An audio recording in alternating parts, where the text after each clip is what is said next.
செலுத்தினார்கள். இந்த 40 நாட்கள் நம்ம நிறைய ஜெபம் பண்ணியிருக்கிறோம்.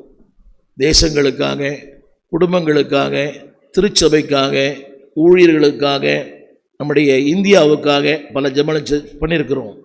கவனியங்கள். பல நேரங்கள் நம்ம நினைக்கிறோம் தெரியுமா, தேவன் பதில் கொடுத்தாரா இல்லையா? அடுத்த வசனம் ஒரு வார்த்தை சொல்கிறது, ஜெபிக்கிற உங்களுக்கு 2ஆம் வசனம், அவன் ஜனத்தை கர்த்தருடைய நாமத்தில் ஆஸ்வதித்தான். ஜெபிக்கிற மக்களை ஆண்டவர் இன்னைக்கு ஆஸ்வதிக்கிறார். ஜெபிக்கிற மக்களை பரலோகம் ஆஸ்வதிக்கிறது. ஜெபிக்கிற மக்களை பசுத்தாவின் ஆஸ்வதிக்கிறார். ஆமேன்.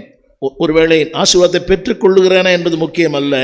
ஜெபிக்கிற என்னை சொல்லுங்க, தீர்ந்த பின்பு, ஜெபம் முடித்த பிறகு அந்த வார்த்தை சொல்லுகிறது என்ன சொல்லுங்க, அவன் ஜனத்தை கர்த்தருடைய நாமத்தினாலே ஆசீர்வதித்தான். இந்த நாட்களில் ஜெபிக்கிற ஒருவேளை பல திருச்சபையில் சார்ந்துள்ள இருக்கலாம், பல ஜெபிக்கலாம். எந்த சபையை சார்ந்திருந்தாலும் திரும்ப சொல்லுகிறேன், உங்கள் ஜெபத்திற்கு பதில் நிச்சயம் உண்டு. அவர்கள் பலி செலுத்தினார்கள். they never expect the consequences. எனக்கு நடக்கும் தெரியாது, ஆனால் நடந்து தெரியுமா? சொல்லுங்க, ஆசீர்வாதம். சத்தமா சொல்லுங்க. அது மட்டுமல்ல 3ஆம் வசனத்தில் எழுதப்பட்டிருக்கிறது,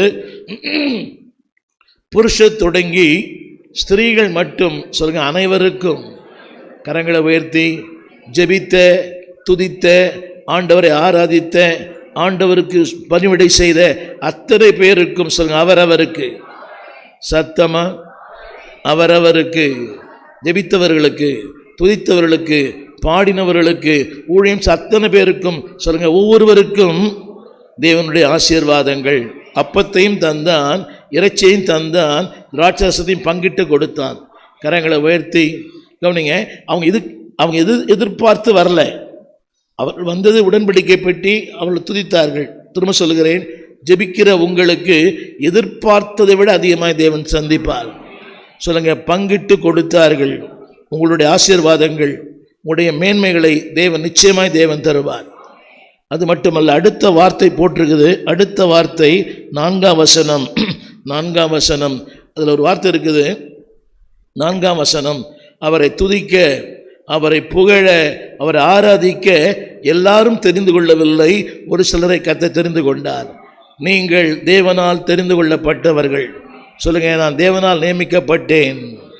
எதற்காக தெரியுமா? அவரை பிரஸ்தாபம் பண்ண, அவரை துதிக்க, அவரை புகழ, அவரை சேவிக்க.